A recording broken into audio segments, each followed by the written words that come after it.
บายดีทุกท่านเนาะพบกับข้าพเจ้าณัฐพลเส้นเก่าเส้นเคยเนาะวันนี้ข้าพเจ้าเองจะมา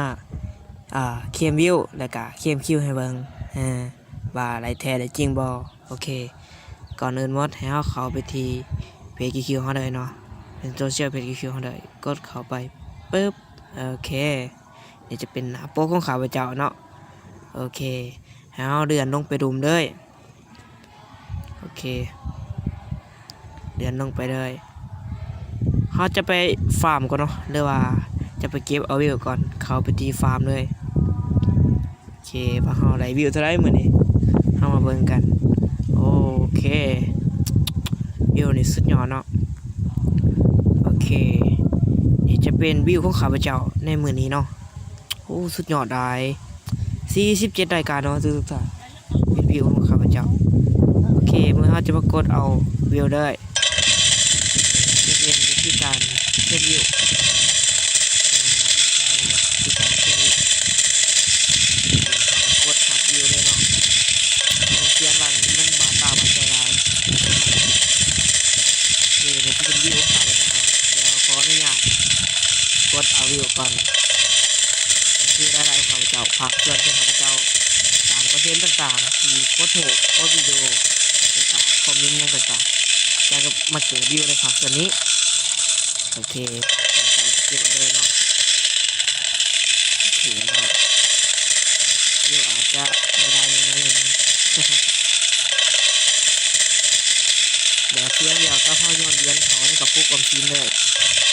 ดีว่าจะทำแนวนี้โอเคมาไปจวดใช่ไหม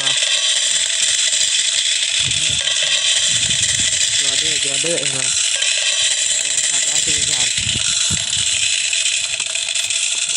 ทำเองเลยเข้มต่อเลยจวดเด้อมาไป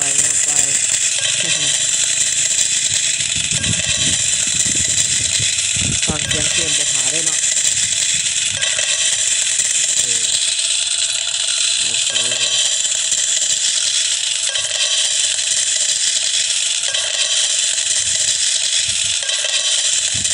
เสียงนี่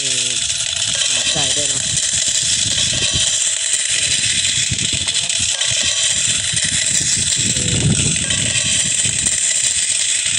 นี่จะเป็นวิวของเฮาที่มีผู้สมัครนำเนาะหรือว่ามีผู้ซื้อแพ็กเกจนำเป็นโมของข้าพเจ้าก็จะได้อยู่4 ล้านกับ200,000เนาะเป็นสุดยอดรายตัวนี้ได้หลายครับกดเพิ่มเลย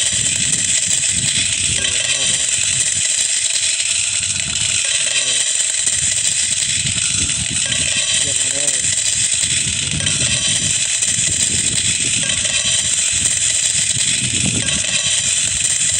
ธรรมดาเป็นการเสียงกดหนึ่งมาใจให้ดีนี่เดินไปเนาะอยู่นะครับก็ได้เขาจะกดออกเนาะเผื่อจะไปเคียบเอาคิวว่าเท่าไหร่จะคิวหมดเนี่ยว้าวนี่จะเป็นวิวสะสมของข้าพเจ้าเนาะที่ข้าพเจ้าเล่นมาและก็ได้ประมาณอยู่2 ทิศปลายด้วยว่าเขาจะเข้า3 ทิศว่าธรรมดาทุกท่าน12 ล้านเนาะ12 ล้าน 7,000เนาะโอเค12 ล้านก็วิวเอามาเบิ่งมันจะได้จะคิวเนาะโอเคเดี๋ยวจะเป็นคิวของข้าพเจ้า7 คิวเนาะข้าพเจ้าเข้มน้อยนึง โอเคเข้าไปเลยจะเข้าไปที่เข้มเลยเนาะเข้มคิวเลยเนี่ยที่เข้มคิวเมื่อเขากดเอาวิวแล้วเขาจะมาเข้มคิวโอเคเข้าไปเลยโอเคเมื่อเขามันอยู่หนานี้แล้วเนาะเขากดคอนเวิร์ตเนาะคอนเวิร์ตโอเคเพื่อจะเป็นการเคลมวิวมาเป็นคิว1 คิวเท่ากับ1 บาทว่าเขาจะได้จากคิวเนาะกดเลยปั๊บโอ้ยเสียงก็คอยยับไปเนาะนี่คือเงินของข้าพเจ้าเนาะ แดนขึ้นเลยเดี๋ยว78 90ปลายเดี๋ยว1 2 3เนาะดังว่าเขาจะไล่จาก คิวเนาะ1คิวเท่ากับ1บาทเด้อทุกท่าน1คิวเท่ากับ1บาทยาวไปสุดยอดได้ทุกท่านเสียงนี่บ่ให้เบาท่านไหนยังมีได้ก็สามารถติดต่อทางข้าพเจ้าหรือติดต่อทางทีมงานได้พวกเรายินดีต้อนรับทุกท่านเนาะสำหรับท่านไหนที่อยากมีรายได้ทางโซเชียลก็สามารถติดต่อมาได้โอ้ยาวไปมาเฮาได้เท่าไหร่เนาะมื้อนี้โอ้โอเคประมาณ400ปลายเนาะตอนนี้460ปลายบาทหรือว่า60ปลายคิวโอเคยาวไปเดี๋ยวสะสมเงินหน่อยหนึงปิดคลิปโอเคเนาะเอาบ่เดี๋ยวฟังไปเสียงเฮาเคมคิวกันเลย เสียงนี่โอ้ทะลุใจแห่งดีทุกท่านอยากให้ทุกท่านมาเคียมน้ำกันเด้ว่ามันจะเป็นยังไงนะรายของเขา อันนี้ยังเหลืออยู่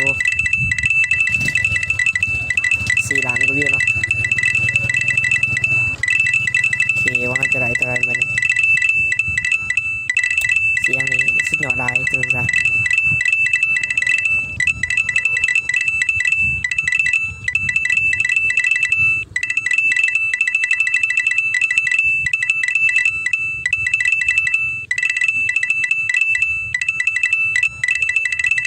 โอเคยังเหลืออยู่ประมาณ2 ล้านปลายเนาะ2 ล้านปลายวิวโอ้ขึ้น 1,000ปลายเนาะสุดยอดได้ทุกท่าน1,000 บาทเนาะหรือว่า1,000คิวในระยะ1 เดือนที่เฮาไล่จากโซเชียลบ่มีโซเชียลอันใดที่เฮามีได้หลายจากส่วนนี้สุดยอดได้ทุกท่าน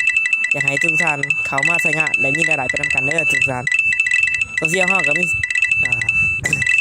อ่าเล่นเดียวกันครับ Facebook คล้ายๆคือกันกับโซเชียลทั่วไปโอเคเนาะ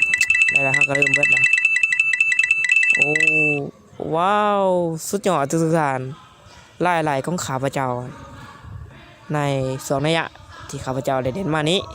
ก็หลายประมาณ 1,273 คิว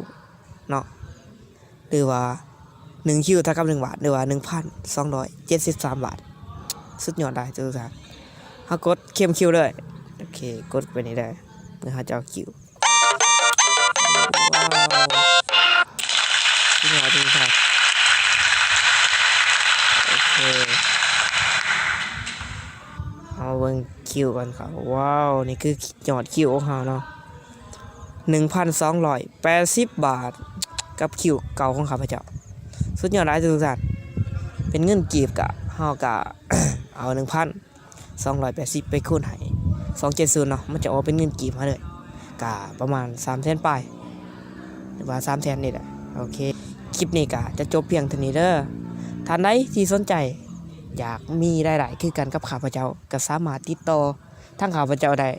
หรือติดต่อหรือสามารถสอบถามข้อมูลเพิ่มเติมว่าเฮาเล่นแนวใดเป็นแนวใดนะสามารถกดเข้าติดต่อทางรูมคลิปเลยเขาจะฝากข้อมูลติดต่อไว้เป็น